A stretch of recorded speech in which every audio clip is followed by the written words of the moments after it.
when I was in my early 20s, my pastor came to me at that time and he asked, when are you going to accept the call that God has on your life? And I looked at him and I was like, call of my life, really? And I just smiled and I walked away. Now, I've always cared for God's people. I fed the hungry. I clothed those that were naked. I made sure that those that needed a place to stay, I would always invite them into my mom's home. And then when I got my own place, I would take people in. I've always been in ministry or been doing the work of ministry.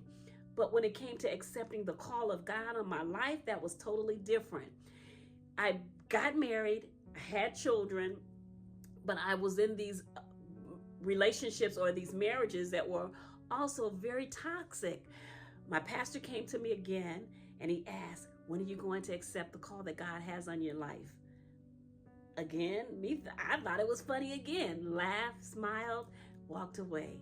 And then I just kept going on through the different things that I was encountering. End up divorced, got married again. Here I go again, going through the trauma and the drama. But I always believed in my heart, this too shall pass. I never gave up on my faith. I always stayed a part of the church, active in ministry. I would go to church Sunday after Sunday with this facade as if I had it all together, knowing that when I got home, I was just going through so many traumatic experiences that didn't feel so good. My children, they had to encounter the same thing. But the second marriage was a very controlling situation. So I ended up escaping because remember I said I would never allow anyone to treat me the way that I saw my dad treat my mom. So I ended up divorced again. Then after that, I ended up marrying someone else. Now this time, I knew that I shouldn't have done it, but because I didn't want to feel alone, I didn't want to be by myself, and this person made me feel like they really, really did love me. But let me just tell you, the devil is a deceiver, right? He will make you think that it is what it's not. And God was giving me all the signs that I was unequally yoked and that it was something that should not happen. But I was looking for love continuously in all the wrong places. I wasn't allowing the Lord to send me a husband. I wasn't allowing someone to find me. For the Bible tells us he who finds a wife finds a good thing and also favor with the Lord. It was me doing the looking. It was me doing the finding. And that also resulted in divorce. And when I was going through the last separation, I really went through a lot. It just seemed like everything started to happen at one time. I remember one of the ministers at my church, he preached a sermon and it was about the devil doesn't fight fair. And as I was going through that separation, I thought about that because during that same time, I had a child that became very sick. I had another child that was very rebellious. And it was just, I was struggling in my finances. So you're talking about the marriage, my children, my finances. I went through a depression. It was just so many things that was going on. But I held on to my faith and I knew that this too would pass.